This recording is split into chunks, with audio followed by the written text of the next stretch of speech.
Shalom umat Tuhan, puji Tuhan. Hari ini kita bersuka cita, kita sudah sampai di hari terakhir dari perenungan dan pembacaan Alkitab kita dari kitab Hakim-Hakim. Dan saat ini kita sampai kepada Hakim-Hakim 19 sampai 21. Puji Tuhan, dan mari kita belajar bersama-sama. Ada hal yang sangat penting yang dapat kita belajar bersama-sama tentang kebenaran dan tentang kasih. Kebenaran yang selalu memimpin manusia kepada hukum, dan hukum selalu menuntun orang kepada akhirnya penghukuman, karena sudah pasti semua orang berdosa. Lalu kemudian penghukuman itu pada akhirnya kepada kebinasaan. Itulah sebabnya Kristus itu sungguh baik. Yesus datang ke dunia, dia bukan hanya membawa kebenaran seperti yang dikatakan aku adalah kebenaran, tapi dia juga membawa cinta kasih kepada manusia. Karena kasih membawa seseorang kepada pengampunan, pengampunan membawa seseorang kepada pemulihan, lalu kemudian kepada keselamatan dan kepada kehidupan, lalu sudah pasti kepada masa depannya. Dan kita bersyukur kepada Tuhan bagaimana Kristus sudah datang ke dunia dan membawa paket lengkap buat saya dan saudara. Bahwa kebenaran hukum itu membuat orang mengerti tentang mana yang benar, mana yang salah, mana yang baik, mana yang jahat. Tetapi kita juga dapat mengerti kasih Allah yang membawa kita kepada kehidupan yang kekal. Puji Tuhan, mari kita masuk di dalam kitab Hakim-Hakim pasal yang ke-19 sampai 21. Kita memulai dari pasal 19. Dan kalau kita membaca ayat yang pertama, dikatakan terjadilah pada zaman itu ketika tidak ada raja di Israel, bahwa di balik pegunungan Efraim ada seorang Lewi tinggal sebagai pendatang. Ia mengambil seorang gundik dari Bethlehem Yehuda. Dan kalau kita berbicara tentang seorang Lewi yang tinggal di balik pegunungan Efraim dan dia datang ke sana sebagai pendatang, kita masih ingat kemarin kita berbicara tentang pasal 18 dan pasal 19. Di sana dikatakan tentang Yonatan bin Gersom bin Musa, yaitu seorang Lewi dari Bethlehem Yehuda yang dalam perjalanannya mencari tempat di mana dia bisa dapat tinggal dan menetap. Lalu kemudian Mika yang berada di pegunungan Efraim itu meminta dia untuk tinggal bersama mereka, dan dia menggaji pemuda Lewi ini menjadi imam atas dia, lalu kemudian dia bisa tinggal di sana. Dan kalau kita melihat ini masih ada dalam hubungannya,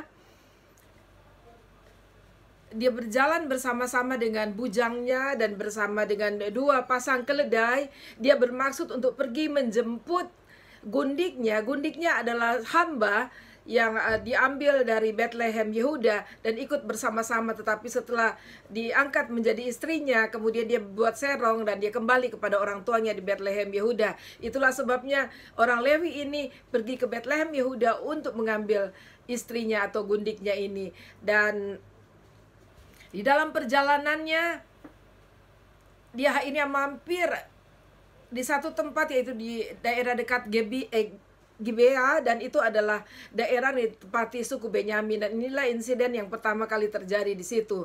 Pada saat dia sampai dan memasuki Gibea dan tidak punya tempat, lalu dia masuk ke tanah lapang kota, ya, diceritakan di sana.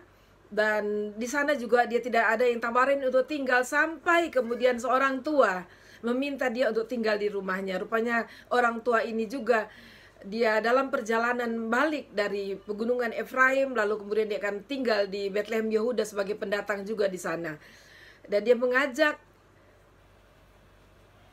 orang Lewi ini berserta bujangnya untuk tinggal, dan dia akan memberikan makan kepada keledainya dan juga kepada mereka.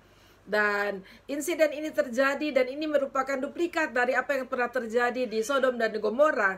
Kalau saudara-saudara masih mengingat ini, di dalam cerita kita di Perjanjian Lama, kita melihat Sodom dan Gomora adalah citra bejat yang pertama yang terjadi, dan ini adalah terulang kembali. Dan kita melihat di ayat 22, di rumah dari orang tua ini yang menerima orang Lewi beserta bujangnya ini di rumahnya. Di ayat 22 dikatakan, tetapi sementara mereka menggembirakan hatinya, datanglah orang-orang kota itu, orang-orang Dursila, mengepung rumah itu. Mereka menggedor-gedor pintu sambil berkata kepada orang tua pemilik rumah itu, bawalah keluar orang yang datang ke rumahmu itu, supaya kami pakai dia. Dan saudara perhatikan kata pakai dia. Saudara bisa kembali dan melihat renungan yang berbicara tentang ini, kisah di Sodom dan Gomora. Memakai ini di dalam pengertian yang yang salah, pengertian yang kotor, saudara. Dan kita akan baca terus, saya akan ajak saudara baca ayat 23 dan seterusnya. Kita lihat, lalu keluarlah pemilik rumah itu menemui mereka dan berkata kepada mereka, tidak saudara-saudaraku, janganlah kiranya berbuat jahat, karena orang ini telah masuk ke rumahku, janganlah kamu berbuat noda. Dan ini kata-kata yang rada mirip dengan apa yang dikatakan Lot pada saat orang-orang Sodom dan Gomora meminta laki-laki atau dua utusan Tuhan, yang malaikat Tuhan yang masuk ke rumah Lot, lalu mereka bilang, keluarkan, kami ingin pakai dia. Dan ayat 24 ini juga lebih mirip lagi, dan kalau saudara masih ingat dikatakan di sini dalam kisah ini, tetapi ada anakku perempuan yang masih perawan dan juga gundik orang itu. Baiklah, aku bawa keduanya keluar, perkosalah mereka dan perbuatlah dengan mereka apa yang kamu pandang baik, tetapi terhadap orang ini janganlah kamu berbuat dosa. Nah, saudara sudah mulai paham sekarang apa maksudnya kata pakai dia itu.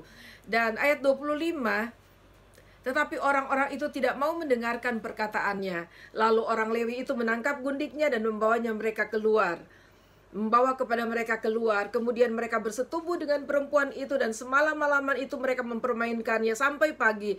Barulah pada waktu fajar menyingsing, mereka melepaskan perempuan itu. Perbuatan bejat yang dilakukan oleh orang-orang Dursila yang ada di kota Gibea itu. Dan itu merupakan hal yang kalau kita melihat dari peristiwa Sodom dan Gomora, itu merupakan hal yang sangat dimurkahi oleh Tuhan.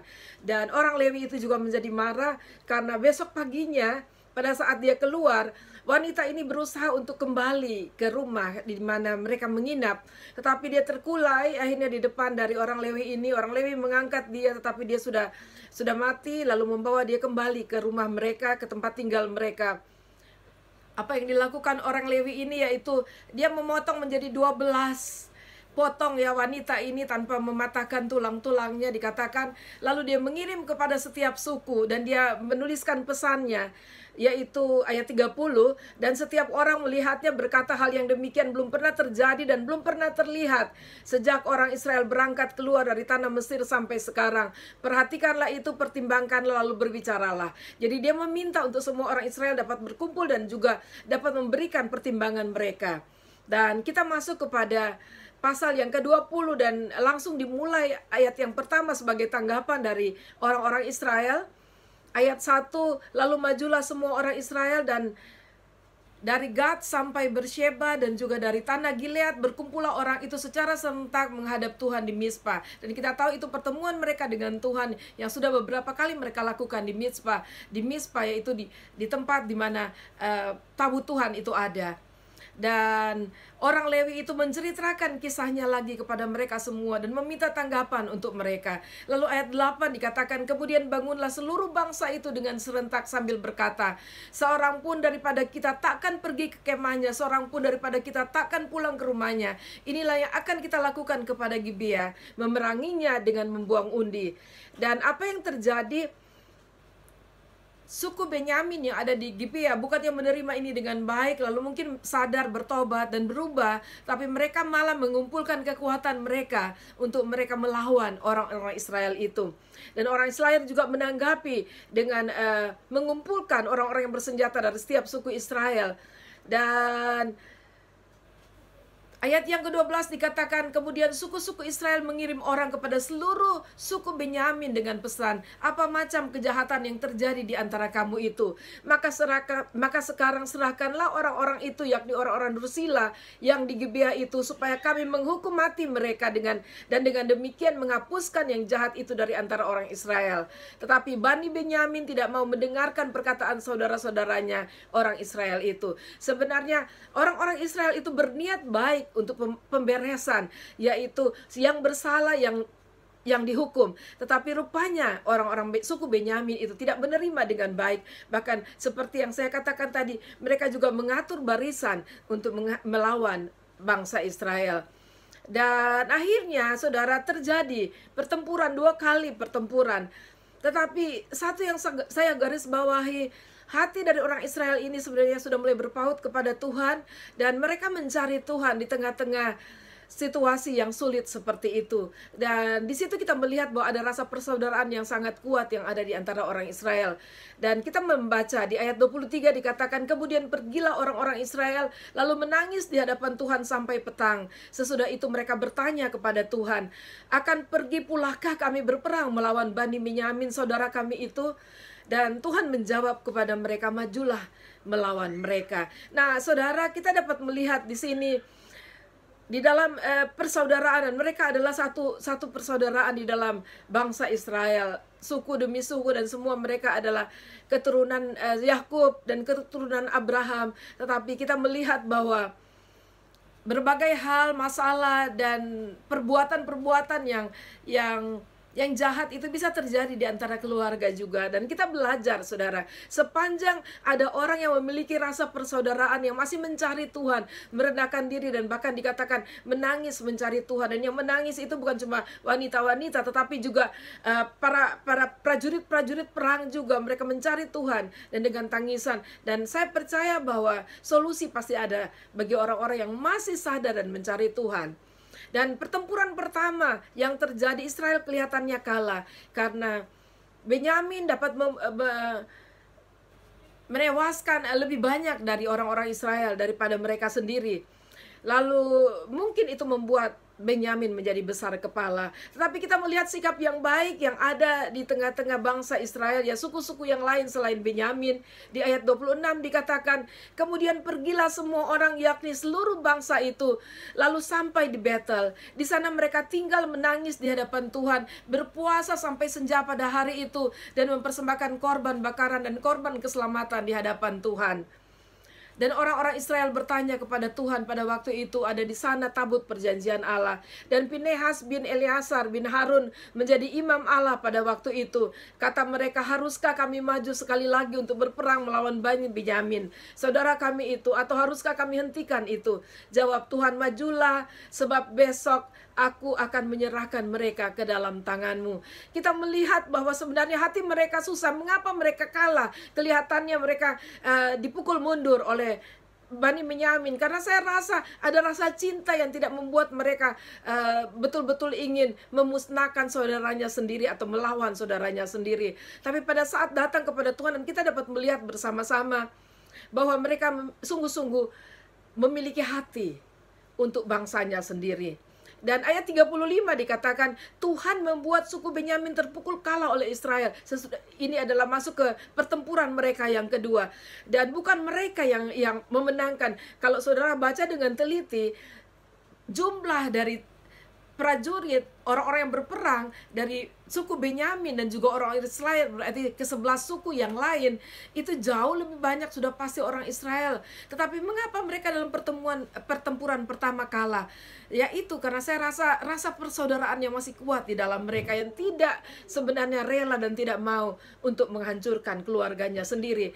Tetapi ayat 35 dikatakan Tuhan membuat suku Benyamin terpukul kalah oleh orang Israel. Itu berarti Allah yang berperang menghadapi suku Benyamin. Dan kita melihat bahwa Tuhan sangat jelas memurkai orang yang berbuat dosa dan sudah berdosa dan tidak mau mengakui dan tidak mau bertobat. Dan itu merupakan hal yang kekejian di mata Tuhan. Dan ayat 48, saudara melihat kembali, tetapi orang-orang Israel kembali kepada Bani Benyamin dan memukul mereka dengan mata pedang, baik manusia, baik hewan, dan segala sesuatu yang terdapat di sana, juga segala kota yang terdapat di sana mereka musnahkan dengan api. Ini yang terjadi karena Tuhan yang sudah melakukan peperangan itu bagi bangsa Israel, dan akhirnya mereka dapat menyelesaikan. Di ayat 48 ini kita melihat mereka habis sama sekali. Dan ini adalah hal yang sangat menyedihkan sebenarnya, ya. Ditutup di pasal 20 dengan hal yang menyedihkan, bahwa bahkan kota itu terbakar dan habis. Lalu saudara, kita melihat di ayat pasal 21, dan ini adalah pasal terakhir dari kitab Hakim-Hakim, hal yang sangat mengharukan. Buat saya itu sangat mengharukan, karena ini berbicara tentang kasih persaudaraan yang betul-betul nyata. Dari ketiga pasal ini kita melihat bahwa sungguh-sungguh mereka tidak berubah. Mereka masih mengasihi suku Benyamin sebagai keluarga mereka sendiri. Dan kita harus belajar, saudara, persoalan bisa terjadi, hal yang membuat emosi itu bisa terjadi, hal yang sangat dimurkai Tuhan bisa terjadi. Tapi inilah kita belajar bahwa kasih jangan boleh hilang dalam kehidupan kita teristimewa, dalam kehidupan persaudaraan kita. Dan pasal 21 dimulai dari ayat pertama, dan saya akan baca kepada saudara beberapa ayat ini karena itu ada ayat mendasar yang dapat kita melihat peristiwa yang mengharukan yang berbicara tentang kasih persaudaraan yang ada di tengah-tengah bangsa Israel. Ayat pertama, orang-orang Israel telah bersumpah di Mispa dengan demikian, seorang pun dari kita tak akan memberikan anaknya perempuan kepada seorang Benyamin kepada istrinya, menjadi istrinya. Ketika bangsa itu datang ke Betel dan tinggal di situ di hadapan Allah sampai petang, mereka pun menyaringkan suaranya menangis dengan sangat keras. Katanya, "Mengapa ya Tuhan Allah Israel terjadi hal yang begini di antara orang Israel, yakni bahwa hari ini satu suku antara orang Israel hilang." Kenapa hilang, saudara? Karena mereka sudah musnahkan semua perempuan yang ada, anak-anak dan orang dewasa. Dan yang tersisa, apalagi yang laki-laki, saudara, yang tersisa hanya 600 orang prajurit yang lari, yang mereka melarikan diri dan bersembunyi di bukit Batu Rimon. Dan hanya itu yang tersisa. Dan kalau tidak ada wanita, bagaimana mereka akan meneruskan keturunan mereka? Itulah sebabnya mereka menangisi suku Benyamin di hadapan Tuhan. Dan ayat yang keempat, keesokan harinya pagi-pagi maka bangsa itu mendirikan mezbah di situ lalu mempersembahkan korban bakaran dan korban keselamatan kepada Allah. Nah, saudara, kita melihat ini dari yang tersisa 600 orang laki-laki yang bersembunyi di bukit Rimon, sebenarnya itu membuat tidak ada pengharapan lagi bagi suku Benyamin. Tetapi kita melihat di mana ada kasih. Nah, di situ ada pertolongan Tuhan, ada hikmat Tuhan yang bisa Tuhan turunkan kepada bangsa Israel yang 11 suku ini. Dan pasti kalau Tuhan memberikan hikmat kepada mereka akan keluar jalan penyelesaian yang baik. Dan kemudian, saudara, akhirnya mereka menemukan cara yang baik tanpa mengingkari janji mereka bahwa mereka tidak akan memberikan istri kepada orang atau suku Benyamin. Dan saudara baca dengan teliti bagaimana mereka akhirnya menemukan cara sehingga akhirnya mereka dapat menyediakan wanita-wanita yang dapat menjadi istri dari ke-600 prajurit ini yang bersembunyi tadi. Dan kita melihat sesudah itu ayat 13, sesudah itu segenap umat Israel itu menyuruh orang membawa pesan kepada Bani Benyamin yang ada di Bukit Rimon, lalu memaklumkan damai kepada mereka. Di mana ada kasih, di situ akan tercipta perdamaian. Haleluya. Dan saya berharap kasih dari Allah, kasih Kristus itu tidak akan pernah hilang dari hati kita. Karena kita juga tidak rentan dengan persoalan-persoalan. Kita tidak kebal dengan persoalan-persoalan. Kita juga rentan dengan persoalan-persoalan hidup yang terjadi bahkan di antara saudara bersaudara kita. Tapi biarlah kita menjadi orang yang penuh kasih, penuh belas kasihan, dan suka mencari Tuhan. Dan akhirnya damailah, dan akhirnya suku Benyamin dapat meneruskan keturunan mereka. Dan kemudian pada ayat 25 sebagai ayat yang terakhir dari semua kitab-kitab dari kitab Hakim-Hakim ini, ayat 25 katakan, pada zaman itu tidak ada raja di antara orang Israel. Setiap orang berbuat apa yang benar menurut pandangannya sendiri. Tapi marilah, saudara, kalau saat-saat yang kita merasa seperti Tuhan berdiam diri, kita memiliki firman Tuhan yang menjadi penuntun kehidupan kita, sama seperti bangsa Israel seharusnya. Mereka ada Taurat, ada kitab-kitab Musa yang dapat menjadi tuntunan bagi kehidupan mereka. Dan saya percaya bahwa Tuhan akan tolong kita. Dan kita sudah mendapatkan pelajaran pada hari ini, bahwa yang pertama, dosa itu harus dibereskan, dan kebenaran harus ditegakkan, tapi kasih harus diikut sertakan di dalamnya. Puji Tuhan, karena hanya kasih yang dapat mempertahankan kasih persaudaraan kita dengan sesama. Tuhan Yesus memberkati.